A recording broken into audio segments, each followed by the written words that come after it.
You are listening. Alright. Good start. Real good start. I feel like I just pulled a cat sort of thing and just like vomited. You definitely gave you gave full hairball. To be fair, I did spend the last 2 hours grooming myself by licking my hair. You just can't help it, can you?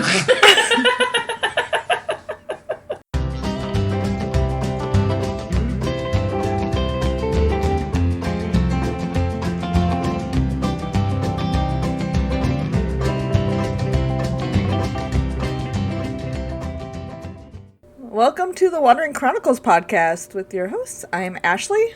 I'm Jamie. Hi, Jamie. Hello. How are you? I don't even know how to answer that today. Yeah. Full disclosure, y'all, we are recording a few weeks in advance, so when you hear this will be old news, but it's not right now. To us? Within the last few days, Putin decided to Putin. And attacked Ukraine, and it's been a lot. And we are highly empathetic people, so we feel things. He needs to stop Putin Russian soldiers into Ukraine. Putin needs to stop Putining.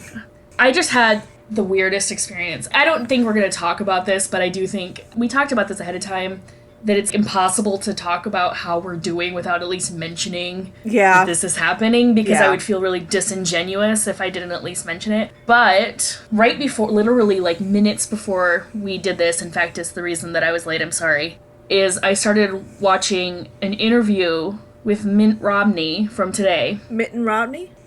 Did I say it weird? No, I just call him Mitten. Oh, okay. I was like, I might have said it weird. No. And the weirdest thing happened. I agreed with him. I know. There's been a few times where he said one thing, and I'm like, oh, I feel so dirty, because that was an agreement. Every once in a while, he says something, and I'm just like, I didn't hate what you just said, and I need to take, like, a long, scalding hot shower, which is great, because that's the only kind of shower my shower offers. You know what I think it is? That's funny. You know what I think it is that there was a period in time when he was the most vile person in that party. Mm-hmm. And I think since then, we've shifted seen so far over. We've seen so much worse. And I felt the same way about Bush, where there was a point when I thought he was like the worst man. And now I'm like, he's not so bad, actually. I mean, I don't agree with him, but Republicans he could have keep been having worse. people hold their beer is basically what's going on. Essentially, then I realized who Mitch McConnell was, and I was like, oh, that's the enemy. Mm-hmm. That's the enemy right there. Yeah, so my brother had this weird theory about Mitt Romney when he ran for president, because if you look at his history before then, he's not a liberal by any means, but he's not a Tea Party conservative either. He's a liberal conservative. Yeah, he's liberal for a conservative. Yeah, he's pretty middle of the road for a conservative. And if he had run like that, it might not have been as offensive, but he got taken over by the Tea Party, and he ran as a psychotic conservative. And my brother has this theory that on the day that he lost during his concession speech, that he thought he looked a little confused, like they had just pulled the puppet arm out of his ass and he was like finally in full control of himself. And he's just like,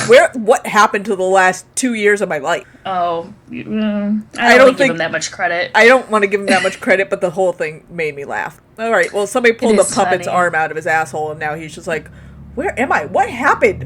What? It is what it is. Well, what's going on with you? Weird dreams, not sleeping well.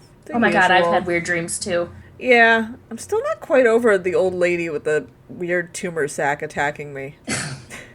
I mean, she pushed you over with her tumor sac. She kept No, she didn't push me over. She kept pushing her tumor sac into my back and tried to shadow follow me and then tried to reach into my coat pockets. Well, I had a dream that Putin stole my Barbie dolls, so I feel like we're both fucked. Yeah, Putin's a monster. That is the last time I schedule a therapy appointment on the day that Putin decides to invade another country. To be fair, I don't think that he knew you had a therapy appointment that day. I call bullshit. He did steal your Barbie, so he must have looked at your calendar. I just don't know what he needs to do with my Barbies, is all I'm saying. We have kind of a long episode. So let's just get into it? Might want to jump into it. Yeah, so the topic this week is Flint, Michigan. I really think that the topic is worth going into depth over. So I have no shame in going in a deep dive on it, other than I just want to give everybody a heads up that you might want to go get your tea first. Before you sit down to this beauty. What was the topic for today? Convention versus rebellion. Ooh. And I don't know that I need to say it, but we're going to talk about the Flint Water Crisis. I'm shocked. I swear that this did just get drawn, and it wasn't like we planned it. But I can't go Absolutely to Flint not. without talking about this, so I'm glad that it worked out, and I think... It was meant to be. Of I course think we didn't plan it. Can't plan something like that. So yes, we are talking about the Flint Water Crisis. I can't really talk about that without going in a little bit of depth about Flint itself. I think that that's relevant to what happened there. So I am going to talk a little bit about Flint. Okay. Incorporated in 1855, Flint, Michigan is a city in mid-Michigan that is located 66 miles northwest of Detroit on the Flint River, which drains about 1,332 square miles of Michigan territory. The Flint River has suffered from decades upon decades of industrial pollution, including high levels of chlorides, which is found in the salt that is used on icy roads to make them less treacherous for drivers. And this was no secret to the residents of Flint. Everybody knew that the river was polluted. This was long spoken of amongst the community members. While chlorides in particular don't pose much of a threat to wildlife or humans, they do corrode lead. And what is Flint's water distribution system composed of? Lead? Of course. Oh, no. Yes. In 1967, Flint began purchasing their water from the Detroit Water and Sewage Department in an effort to make sure that their city had access to enough water to accommodate their growing population.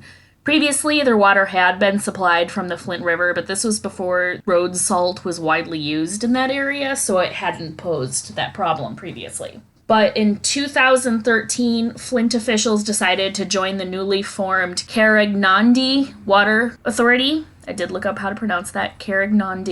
Okay. Well done. Water Authority, which was in the process of constructing its own pipeline to transmit raw water from Lake Huron. Since the pipeline was not yet complete, an alternative water source was needed in the meantime, and instead of continuing to purchase the city's water from Detroit, officials decided to revert back to water from the Flint River.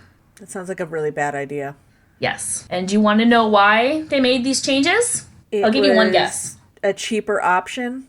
Yes. And it mostly affected people that they don't really care about?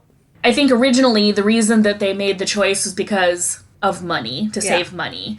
Yeah. Flint officials wanted to reduce the cost of treated water, so they went with water from a polluted-ass Flint River, knowing full well that it was polluted as hell, and that the city's pipes were made of lead by city ordinance from July 8th, 1897, which stated that all connections within the water mains should be made with lead pipes. So this is actually city ordinance. They knew that they were made of lead. That is just asking for trouble. They're asking to just poison the people of their town, of their city.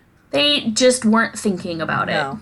Whether it was negligence or an act on purpose because they didn't care is up for debate. I don't think either is good. I think probably Occam's razor would say that it was just negligence, which isn't good either way. Either way, it's not good. And right. I mean, by the time that this all comes to a head, science has told us how bad lead is for the human body. We know how bad it is. But yeah, this was in the 2000s. Yeah, we all knew. Yeah, it's not news. It was not news decades ago. It's been known for a long time. So for this ordinance to be still in effect, as in all pipes must be made of lead, seems like something they should have changed. As long as there isn't something put into the system that's corrosive to the pipes, a lot of cities have lead pipes. Your city might have lead pipes. Yeah, unless they have a reason to go in to replace them. It's not, because it's such a huge expense to replace the city's water pipes. And the reason they had them all be lead in the first place was for them to be cohesive, which makes sense because it's easier to fix a system when you know all of the components are made of the same thing. Yeah. I don't know this off the top of my head. I'd heard about this, but that Chicago was replacing its lead pipes when they did road construction, so that was part of the road construction thing. So anywhere they were doing it, that's part of what they were doing. I can't verify that. I had just heard that, so it's hearsay. It's probably true, at least in some parts.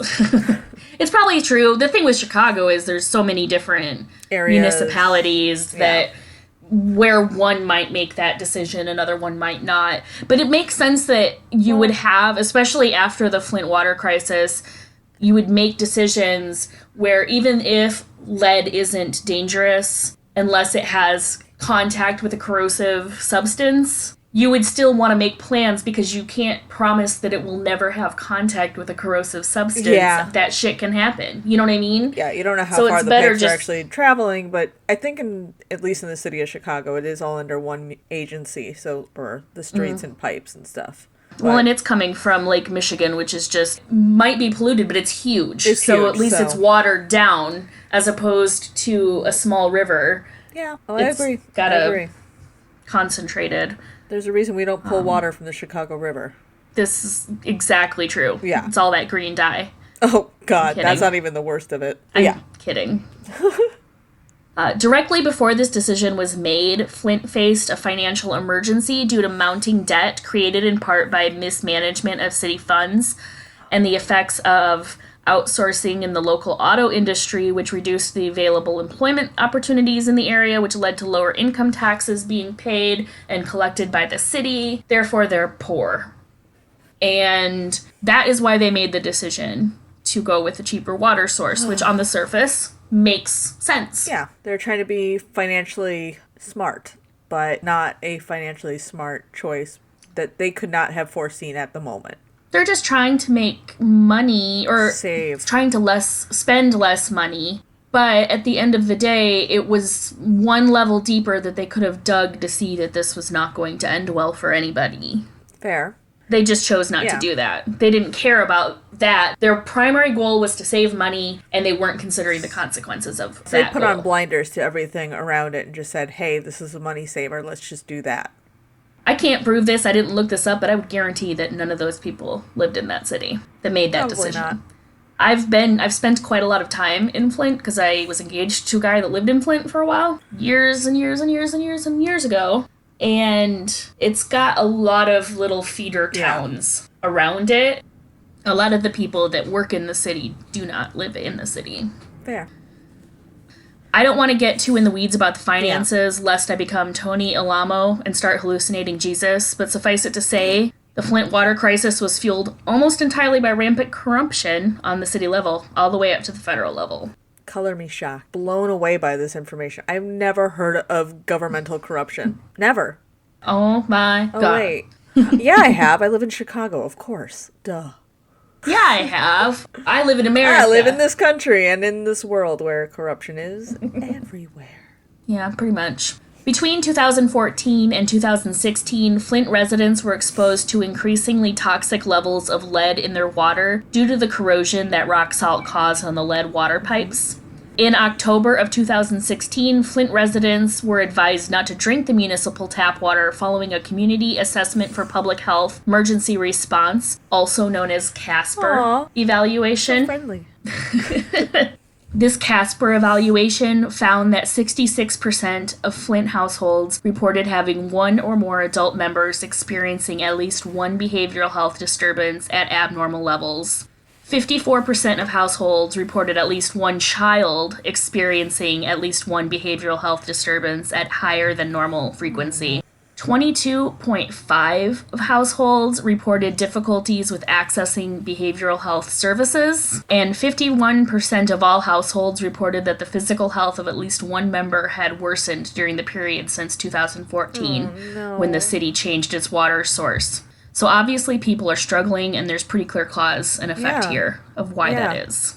Within a few weeks of the switch, residents started complaining about the color, taste, and odor of the drinking water. That's not a good sign. And in May, it happened quick. Yeah, that is bad.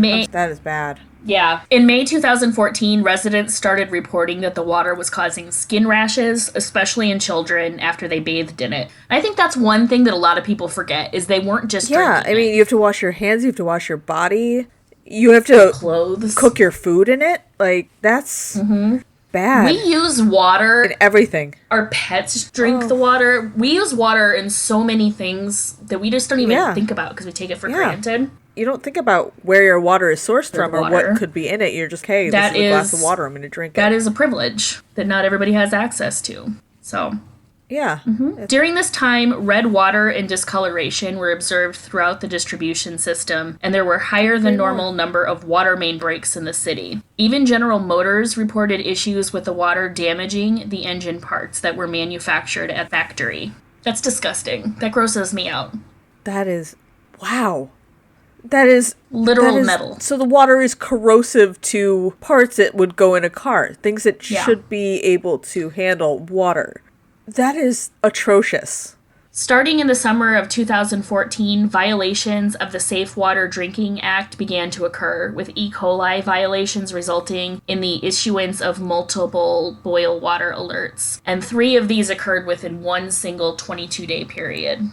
Starting in the summer of 2014, violations of the Safe Water Drinking Act began to occur, with E. coli violations resulting in the issuance of multiple boil water alerts. And 3 of these occurred within one single 22-day period. Oh, no. By August 31st, 2015, a professor, Mark Edwards, from Virginia Polytechnic Institute and State University, had evaluated 120 water samples from Flint, Michigan homes, and found that 20% of the samples had lead levels that exceeded the levels set by experts beyond which intervention is considered necessary. Clearly, there was a massive problem, and yet time and again, during this period, city officials in Flint chose to continue to ignore all of the glaring red flags that were amassing in a giant pile at their inept feet. Wow. They just completely ostriched that situation, just stuck their head in the sand and was like, this doesn't exist. I'm fine. Everything's fine. This is great. Yep. 0 fucks given. Yeah, clearly. It's pretty obvious to me, at least, who's to blame for this literal catastrophe. Flint city officials valued the almighty dollar over human life at every turn. But this podcast episode isn't just supposed to be about convention, aka the Flint city officials, but also about rebellion. And boy, have some fierce warriors emerged from the Flint Water Crisis. Some of the strongest and loudest voices advocating for the safety of their community's water supply have been Melissa Mays, Leanne Walters, Dr. Mona Hanna-Attisha, and Mari Copeny. I want to tell you about 2 of these people, starting with Dr. Mona Hanna-Attisha. Okay. Dr. Hanna-Attisha, commonly referred to as Dr. Mona, so that's what I'm going to call her. I love it. Me too. Is a pediatrician whose role in exposing Flint's water crisis to the world can't be overstated. In her practice as a pediatrician, she had noticed a pattern of her child patients' blood lead levels doubling after the water source in Flint was switched from the Detroit River to the Flint River. At a risk to her career, Dr. Mona revealed her findings at a September 24th, 2015 press conference before the findings had been peer-reviewed, which is a big no-no in medicine. Yeah. Citing the massive health implications of her findings as the cause for her immediacy. Makes sense. Yeah. Her findings were later confirmed in a report published by the CDC in July of 2016. So obviously she knew what she was talking about and made a calculated choice. Rang the alarm bell before letting somebody else confirm it, which exactly could have been dangerous, but she did it and it turned out to be right, and she should be rewarded for it. She took a calculated risk. She did. At her press conference in September of 2015, Dr. Mona encouraged Flint residents not to drink the water and urged Flint officials to end the Flint River's use as water source in the city as soon as possible, and also to issue a health advisory to Flint residents. The next day, Flint officials did issue a health advisory, and within a month, they had also discontinued the use of the Flint River as a source of the city's water distribution. Okay. Unfortunately, by this time, the damage was already done. The city's lead pipe distribution system was already corroded and beyond the point of safety.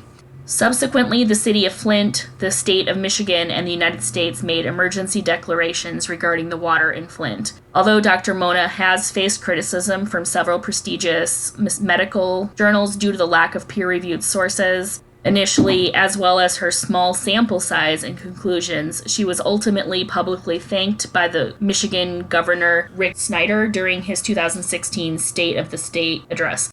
That's so hard to say, State of the State address. They could come up with something better than that. I just want to say State of the Union when I hear State of the... Yeah. State of the State. State of the State address.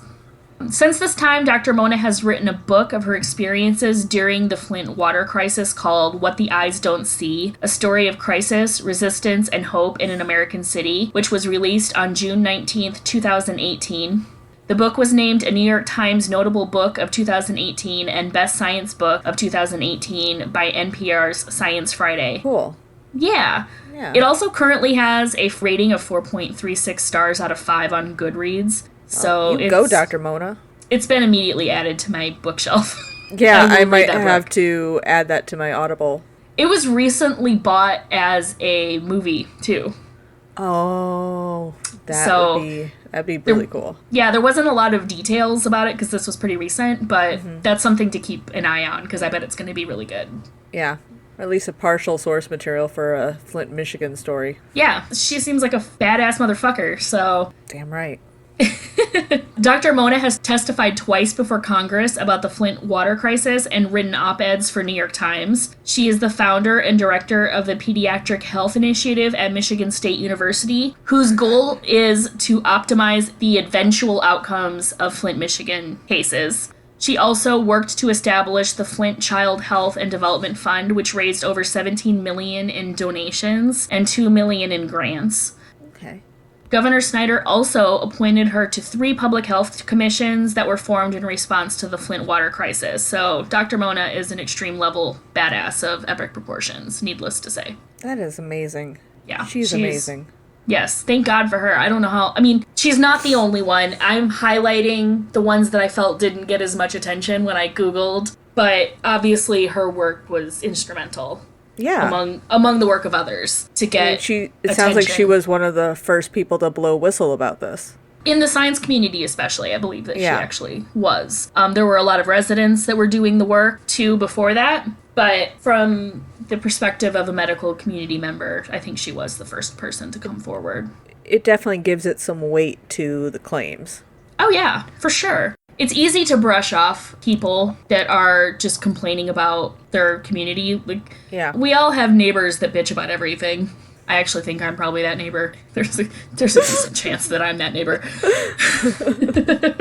But when someone can bring evidence of what's happening and proof that it is just as detrimental, if not more detrimental than everybody has been saying that it is, you're exactly right. It brings legitimacy. That's exactly the right word for it. Sometimes you just need to have a little weight behind the complaint. And yeah. I also want to talk about Mariana Copani, who goes by Mari. Okay. Mari is a 14-year-old from Flint, Michigan, who is known throughout the world as Little Miss Flint. She's cute as a button. I mean, the name Mari is freaking adorable. Yeah. I know it's a nickname for her first name. They're both cute. It's absolutely adorable. Yeah, I mean, her name in general is just really cute. So it's a very cute name. Go Mari. In 2016, when she was only 8 years old, Mari wrote a letter to President Barack Obama urging him to meet with her and learn more about the Flint water crisis, which prompted him... So cute. I know. It prompted him to travel to Flint and learn about the crisis from its residents and see the impacts for himself. Oh my God. Remember what that was like? Remember what it was like to have a president that gave a fuck? Barely. Feels like it was a million years ago. Following his visit, Obama approved $100 million to be directed to Flint for infrastructure repairs, another $50 million for ongoing healthcare costs related to the crisis, and yet an additional $20 million to pay back loans that had been taken out related to the crisis. Mari is a tiny force of nature. Yeah, that kid's a badass. Oh, yeah. She spoke at the 2017 Women's March in Washington, D.C. as a youth ambassador, and she raised over $350,000 for the nonprofit Pack Your Back, which works to provide every teacher and student with the proper resources needed to succeed in a classroom setting. Oh my god, this kid has such a bright future. I'm so proud of her. I'm so happy that she did all this. And Me too. I love her. I love her so much. I'm actually going to include a link for Pack Your Back in our show notes because I think it's a really cool initiative. And yeah, we should put that in our Instagram and Facebook as well. Yeah, I think it's a really cool initiative, and they seem to have a really good system in place. I looked up their website, I looked all through it. It seems to be really legit. So I think that that's something we should definitely spread. Absolutely. 100% on board with that one. Cool. In 2018, she worked to distribute over 500,000 waters of bottle. Okay, Yoda. I don't get that reference. Oh, God! Yoda from Star Wars. I'm kidding. Ah! I've never seen it, but I do get the reference because I live in the world. Yes, I was going to say, you don't have to have seen the movie to know that character. Actually, I have seen not all of the Star Wars movies, but some of them. You've seen a few Star Wars? I saw more than one Star Wars. Okay. Because an ex made me watch them. They're okay. I mean, I liked them if I kept in mind when they were made. Yeah, the original trilogy is definitely the best out of all of them. But That's what I watched. I watched that, and then I've seen one of the newer ones within the last couple of years. Not the same. And And you I really did need a young Harrison Ford because he could get it. And then we went to the theater, that guy that I was dating and I went to the theater and watched the Han Solo movie with Childish Gambino. What's his name? Oh, Donald Glover. Thank you. You're welcome. I actually liked it, but I was only enjoying it because I love Childish Gambino. Yeah. So. He really was part of why that movie was watchable. Yeah, it wasn't a great movie, but he definitely made it entertaining. I don't think I'm enough of a Star Wars fan to have gotten out of it what it was probably intending for people to get out of it, but I did enjoy it nonetheless. I'd call myself casual fan enough to enjoy pissing off fans. I call it Star Trek. That's funny. I do know the difference. Only because pissing off hardcore fans of things. It's my kink. My toxic trait is the more times people tell me I have to watch some movie or TV show, the less likely I am to ever watch it, which is why I've never really gone out of my way to watch Star Wars. Star Trek I have watched because I had family that was into it. I don't really like it. I don't love fantasy or sci-fi things because my creative brain does not work that way. Okay, it's so very I gotta analytical. Oh God. Okay. I gotta tell you a funny story. This is another one of my dad's stories. I can tell that you're losing your mind to tell me this story right now. Okay, so my dad used to drag the family to go see, like, Star Trek movies. So he's not opposed to fantasy films. He just likes a certain genre of fantasy films. He likes Star Trek, he likes Star Wars. So my brother and his best friend and his father and my dad went to go see Lord of the Rings. My dad had no idea what kind of movie that was. And as you know, Lord of the Rings is a fantasy movie, like cookie-cutter fantasy film.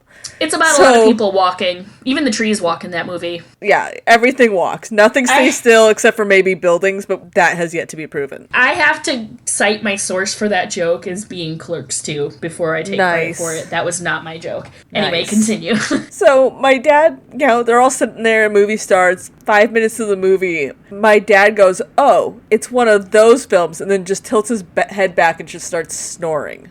On cue, falls asleep watching that movie. He's not a fantasy film guy. He's not that kind of fantasy. Apparently, if it takes place in space, it's fine. But the minute you go into, like, another time period or another realm, he's like, no. So my brother tells me the story, and he's just cracking up. That's classic my dad behavior. Like, it's just how he is. And so he's telling me the story just cracking up because he's just like, yeah, he just tilted his head back 5 minutes into the movie and just falls asleep.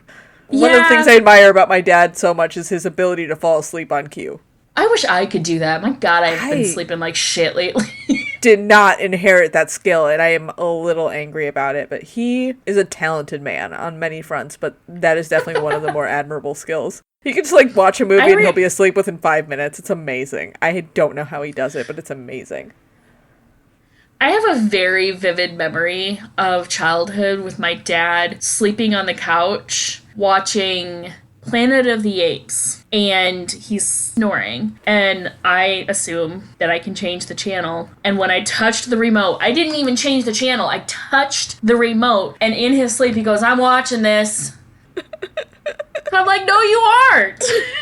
No, in fact, you are not watching this. I only recently confirmed that my dad actually made it through the entire movie eventually, but he, I know, had watched the movie Conspiracy Theory with was it Mel Gibson and Julia Roberts? It's a terrible movie. I don't get it. It's terrible. It's exactly what it sounds like. It's just a shitty conspiracy theory. So he watched that movie, and I swear he watched it like a dozen times and never saw the whole thing through. I don't think he ever watched the whole thing. He saw the first, 10 minutes and the last 10 minutes and, nothing in between. And honestly, that's all you need to see with that movie. It was terrible. I have that experience with one movie in particular that people are always a little bit butthurt that I haven't seen. Christmas Story. Oh, I've never seen that either. Oh, God, thank God. Well, you're not... I don't count. I'm Jewish. I don't really get into Christmas movies. I just don't. There's very few that I've seen that I liked. It took me years to watch a bunch of them, and I'm like, I don't get this. I don't understand it. I don't have the excuse of having been raised in another religion. I wasn't raised in any religion, really, but I think the default in the U.S. is if you're not raised religion, you celebrate Christmas. And so I did growing up, but my birthday is right before Christmas, and I don't like Christmas, and I never have. And I don't like Christmas movies. I guess I like Elf okay, only because I like Zooey Deschanel. That's it. That's the end of me liking that movie. And Peter Dinklage. I do like. I was going to say, the only thing I know about Elf is that Peter Dinklage is in it, and if I was ever going to watch the movie, it would be because of him. He's funny in that movie. I love it. And Zooey Deschanel is really good in that movie, too. I just don't care. And I wasn't raised, we had a TV, I really wasn't allowed to watch it. It didn't have cable. You're offending Izzy, she loves Elf. She's never seen it. The best way to spread Christmas cheer is to meow loud for all to hear. She spreads Christmas cheer all year round. I know. That's her inside meow. Oh my god. She's just nudging my butt with her head and her tail. That last meow was fuck off. Meow. Yeah. I wanted to tell you, when we were talking about Lord of the Rings, you would think that you're torturing her. Nope, just holding her. You have your chance to say your piece. What do you want to say? What are your thoughts on Ukraine? I'm being shark circled by my cats right now. Oh, we better hurry up then. Yeah. Johnny is just circling me and Izzy's just watching. You're about to be chum, huh? Dude, she's just rolled her eyes at me again. She's a sassy little shit. Yeah, she's a sassy shit. In 2018, she worked to distribute over 500,000 bottles of water. Holy shit. Not waters of bottle. 500,000 bottles of water, 500 bicycles, and 15,000 backpacks filled with school supplies to the citizens of Flint. Mari has been featured in Teen Vogue magazine. She's also been featured in Time magazine. Yes, that still exists. I'm glad you're letting me know, because at this point I don't know what's real and what's not. I'm not that hip, but I did know that exists, because every time a musician dies that I love, I buy the Time magazine featuring it. I have the David Bowie Time magazine, and I have the Prince Time magazine. I have every Bob Dylan one they've done since he hasn't died. It's like they're planning that he's gonna die, so they have it done, and they just release it every 10 years. He's still going. That's impressive. Yeah. When Bob Dylan dies, check on me and make sure I'm okay. Because I will. I will. I will not be okay. No, he's eternal. He's my man. She also says that she plans to run for president of the United States of America in 2044. She's got my vote. Yeah, I can't wait for that to happen, and I would love to have the opportunity to cast my vote for her someday. I would enjoy that as well. The Flint Water Crisis has improved significantly, but it isn't over yet, even after how far they've come. Starting January 10th, 2022, tens of thousands of people in Flint had the opportunity to begin filing damage claims as part of a $626 million settlement of civil lawsuits in the Flint Water Crisis. 80% of the settlement funds are expected to go towards the children who have been injured as a result of the crisis, but it also provides compensation for adults who have sustained health issues or who are suffering economic or property losses due to the crisis. That's good. Yeah, more than 50,000 registered claimants have until mid-May 2022 to file documentation to qualify for a portion of the settlement. So it'll be a little bit before we know much more about that. But it isn't the only lawsuit in the works either. There are also pending lawsuits against 2 engineering firms and the EPA. Oh, wow. So far, the city has replaced over 10,000 pipes to deal with the lead in the water, but there's still more to do. While the water is now considered technically safe to drink, many residents still don't trust the government enough to drink the water, and for good reason. If not, I absolutely wouldn't. No, God, no. If it weren't for activists like Mari Copeny and Dr. Mona getting the attention of national players, and they're just 2 in a sea of many people that worked tirelessly to get this to the people who needed to see it in order to make change happen. The people of Flint may have never been heard. For years, their cries for help had fallen on deaf ears. They were lied to, they were gaslit, and as a result, many residents still report that they'll likely never drink the water again. I honestly can't blame them. I probably wouldn't either. I mean, there's going to be generations that won't drink that water, and they will tell future generations not to trust it either. The scarring is there. You can't reverse it. It's done. Yeah, definitely generational trauma. Was involved there, and it's an awful thing that happened to them, but it's so cool to just see how people came together and put their money where their mouth is to actually do something about a problem. And I get that they didn't really have a choice. They were living in this hellscape, and they had to do something to make it better. Yeah. I think we all could learn a lot from them about how to stand up and fight. It's harder to ignore a chorus of voices as it is to ignore a single voice. Exactly. Yep. Community, you can do a lot more than just having 1 or 2 people saying this is a problem. And I think that's what we need for change in this country, is just a lot of people willing to put themselves out of their comfort zone. I mean, we already talked about Ukraine, but I think the same could be said for their president, who was a comedian before he was elected, and now he's out there on the streets fighting the same fight that the rest of the citizens are fighting. He's an example of what leadership is. He's doing an incredible job. I think the Ukrainian people are lucky to have a president who sticks by them, encourages them, and works with them. That's a leader right there. He's incredible. Yeah, he's definitely shown up in a way that I don't feel confident any of the leaders we've had in the U.S. would have done in my lifetime anyway. Yeah, I can't say the same about U.S. presidents or leaders in the communities. Yeah. I don't think my mayor would stand up like that. I don't know as much about St. Louis politics because I haven't been here all that long. I really like the mayor in St. Louis. It's Tashara Jones. She was just elected right before I moved to the city, but she's a good person, I think, from what I can tell. I don't dislike Lori Lightfoot for a lot of the reasons that other people do, but I don't think that she's done the job that she promised and that she should have. Yeah. And I'm glad to hear that she's not running for re-election. So yeah, that is my episode on the Flint Water Crisis. Well done. Thank you. I hope it was in-depth, but not too in-depth. I learned so much and enjoyed very much reading this topic, so I'm really glad that we got to go to Flint. Plus, I love Flint. Flint is a nice little city. I agree. I've never personally been to Flint, but I'd like to go sometime just to see it. Gotta go do karaoke on Dort Highway. I love talking about Dort. I love Dort. I had a lot of fun there. We did karaoke.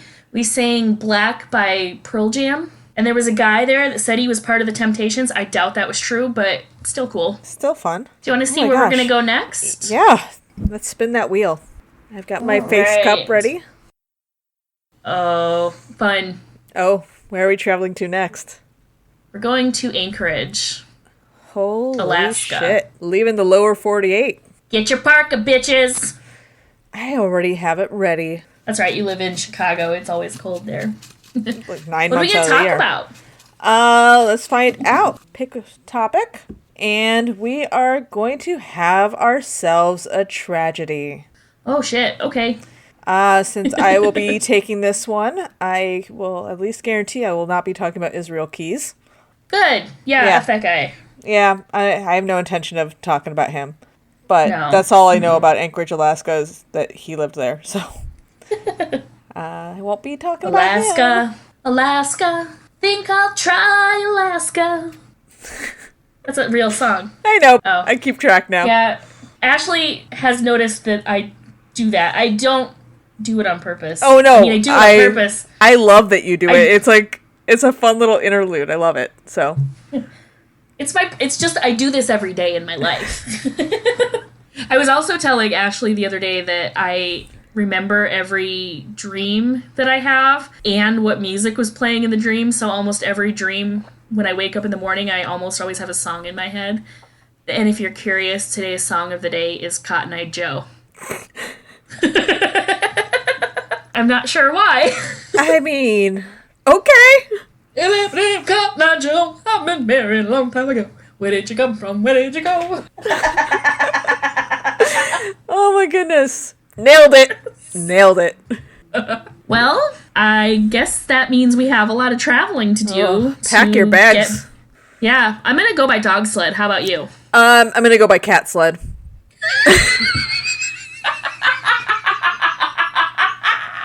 I don't know why I didn't expect that. What were you thinking I was gonna say?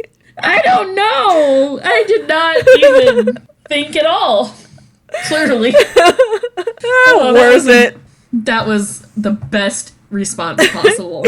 Cat sled. Who do you think's gonna get there first? You or me? Oh. The cat sled or the dog sled? Oh, absolutely you, because we all know how it's gonna go with cats. They're just gonna look at you like you're insane, then lay down because they don't like harnesses. I won't even make it if I go by cat sled.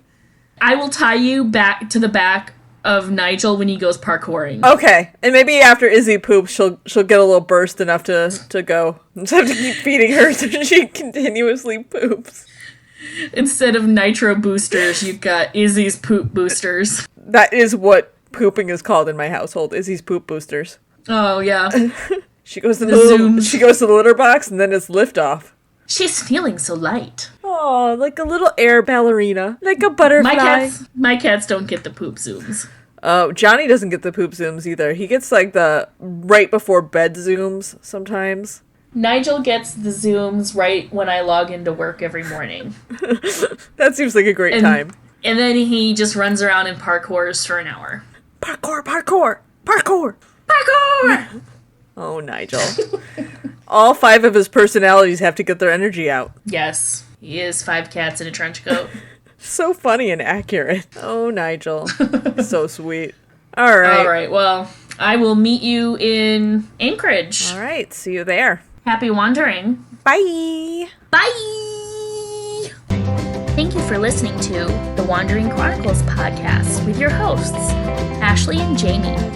You can follow us on social media at Wandering Chronicles Pod on TikTok, Wandering Chronicles Podcast on Instagram, Facebook, and YouTube, or WND Chronicle Pod on Twitter. Or you can email us at wanderingchroniclespodcast@gmail.com. New episodes drop every Thursday. If you haven't already, please tell everyone you know to listen to our podcast. Your gynecologist, the head of the PTA at your kid's school, every single telemarketer that calls you, your postal worker, your veterinarian. I bet they listen to podcasts. Hey, thanks. Bye.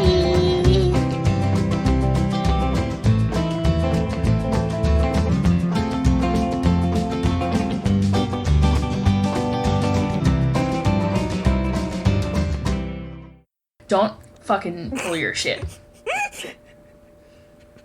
Okay. I don't need this. I don't need this.